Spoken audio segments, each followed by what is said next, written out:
योग्य आहे, कारण प्रोसेसिंग युनिट केल्याशिवाय आपल्याला त्याची पूर्ण पुढची जी काय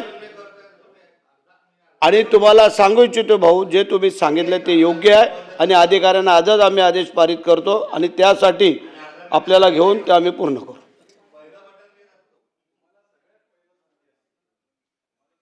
नाही बाई पहिल्यांदा उभे राहिले होते. हे बघ, तुम्ही असे काहीतरी बोलत जाऊ नका खडसे साहेब.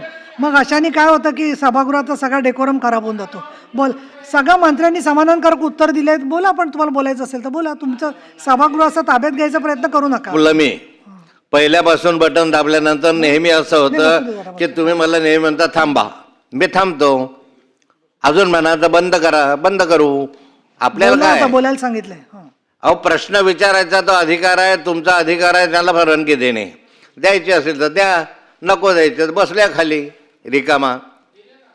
त्याला काय ऐकू आलं का मी काय बोलले ते? की 10-10, 15-15 मिनिट एखादा प्रश्न विचारला ना, अर्धा मिनिटासाठी परवानगी देणार नाही. अहो, आता त्यांनी जेव्हा प्रश्न विचारला खडसे साहेब, त्याच्यानंतर मंत्री महोदयांनी उत्तर दिलं समाधानकारक. वारंवार असा अनुभव येतो, वारंवार असं तुम्हाला वाटतं? ठीक आहे, आता विचारा. प्रश्न विचारायचा आहे का? मग विचारा. आता विचारतो. मी फार आभारी आपला की मला प्रश्न विचारायला संधी दिली. भांडून का होईना मला संधी मिळाली. माझा प्रश्न आहे मंत्री महोदयांना. विचारणारच नाही तुम्ही, आभार मानले म्हणजे ठीक आहे, आभारी आहे. माझा प्रश्न आहे की हे सर्व विषय झाल्यानंतर आंबा ह्या पिकासाठी जो पीक विमा, फळ पीक विमा आहे, ह्या फळ पीक विम्याची मर्यादा जी आहे ते कधी 10 हेक्टर कधी 20 हेक्टर अशी कमी अधिक झालेली आहे. मला वाटतं 10 हेक्टर आंबा एकत्र हा महाराष्ट्रामध्ये कुठेच नसतो. कोकणामध्ये एखाद्या ठिकाणी एकाच सर्कलमध्ये म्हणतोय मी, ते एवढा असूच शकत नाही.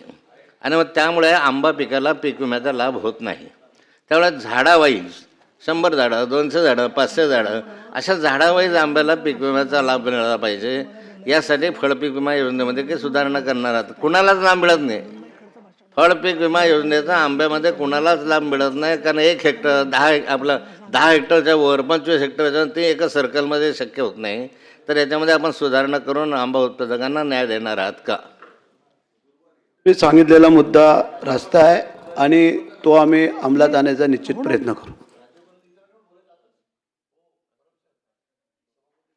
झालं उत्तर तुमचं? झालं. आता आपली लक्षवेधी संपलेली आहेत आणि 2 घोषणा आहेत. आज मंगळवार दिनांक 24 फेब्रुवारी 26 रोजी मान्य केलेल्या महाराष्ट्र विधान परिषद नियम 101 अन्वये विशेष उल्लेख सूचना सभागृहाच्या पटलावर ठेवल्याचे मी घोषित करत आहे. आज मंगळवार दिनांक 24 फेब्रुवारी 2026 रोजी मान्य केलेले औचित्याचे मुद्दे सभागृहाच्या पटलावर ठेवल्याचे मी घोषित करत आहे. आता राज्यपालांच्या अभिभाषणावरती चर्चेला आपण सुरुवात करत आहोत आणि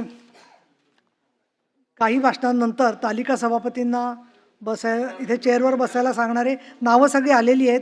ती वाचण्याच्या अगोदर आजची जी कार्यपद्धती आहे त्याचं थांबा नंतर राज्यपालांच्या अभिभाषणाबद्दल आभार प्रदर्शनाचा प्रस्ताव श्री प्रवीण दरेकर विधान परिषद सदस्य यांनी मांडला असून श्री अमोल मिटकरी विधान परिषद सदस्य व डॉक्टर मनीषा कायंदे विधान परिषद सदस्य यांनी